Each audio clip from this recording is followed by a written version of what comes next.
I'm preparing a lecture on Nadia Twaini and Phoenicianism this morning, and I could not help not reading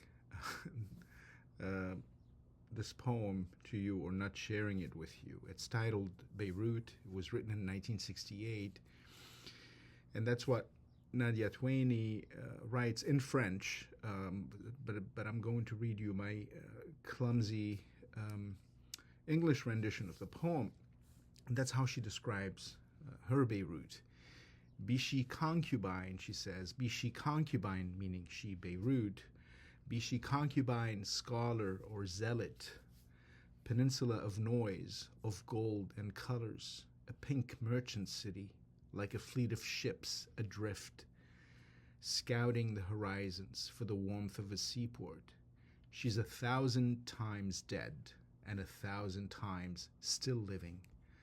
O Beirut of the 100 palaces, O Béryte of old stones, where people throng from everywhere, jostling to hoist idols and statues that make men bow in prayer, that make wars shriek and howl. O Beirut, your women with eyes like beaches sparkling in the night, and your paupers straggling like ancient oracles.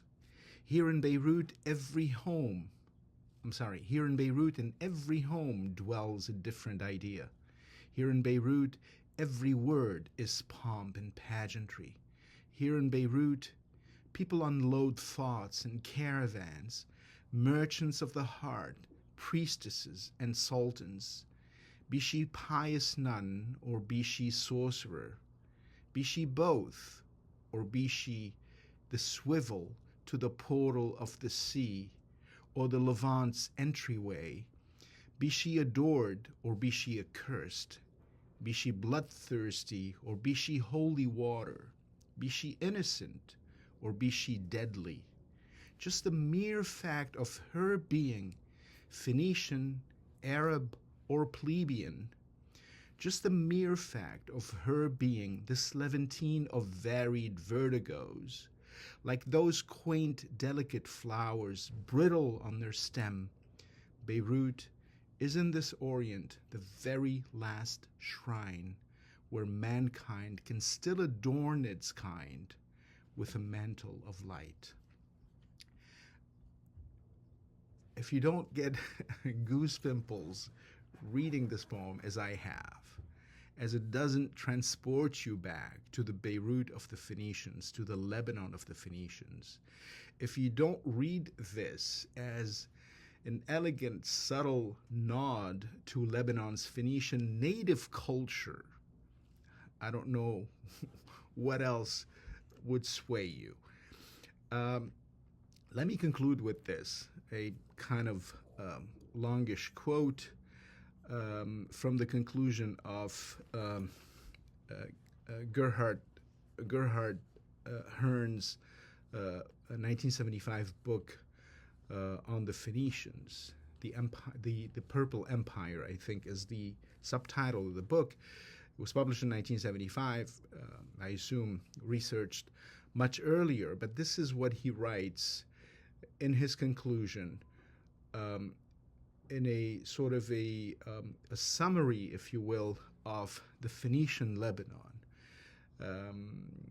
And he writes this as Lebanon was preparing to self-destruct, as it was teetering on the edge of immolation.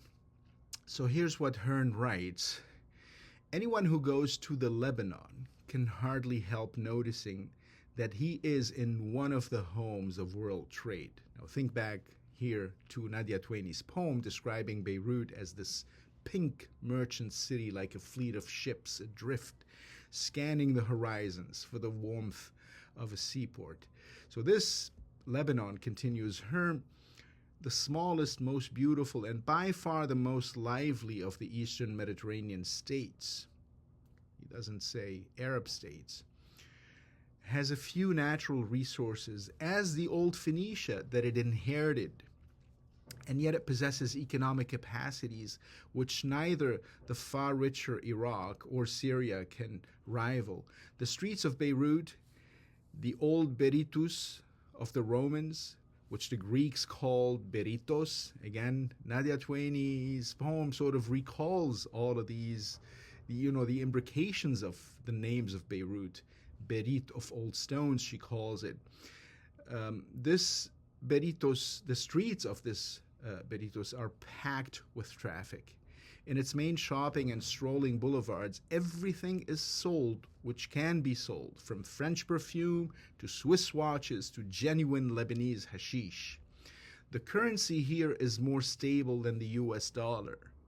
The town is international, cosmopolitan, with French flair, Mediterranean flavors, and Eastern customs. You can even eat a decent sauerkraut there.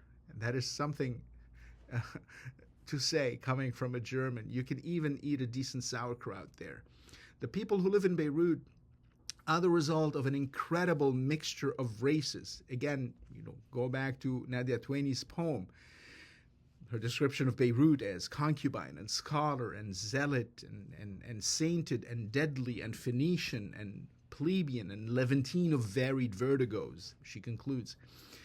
So they're an imbrication of mixture, an incredible mixture of races: Phoenician, Persian, Greeks, Romans, Arabs, Crusaders, Egyptians, Turks, Britons, and Frenchmen have all mingled down the centuries in the Lebanon and have produced a type which if not directly descended from the Phoenicians, this is how a cautious historian writes, okay, have produced a type which, if not, so all of these people have produced a type which, if not directly descended from the Phoenicians, then at least a very close match to them.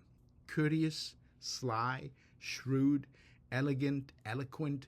They run hotels, antique shops, shipping lines, train stations, airlines, breweries, vineyards, warehouses, and why not, I'll add my square brackets, whorehouses and bishoprics, and some of the most magical nightclubs in the world. They are very conscious of their history, and they try to relate to their original ancestors, the Phoenicians. Indeed, they are very keen to do so, and so am I, very keen to do so. Thanks for sticking around. Ciao.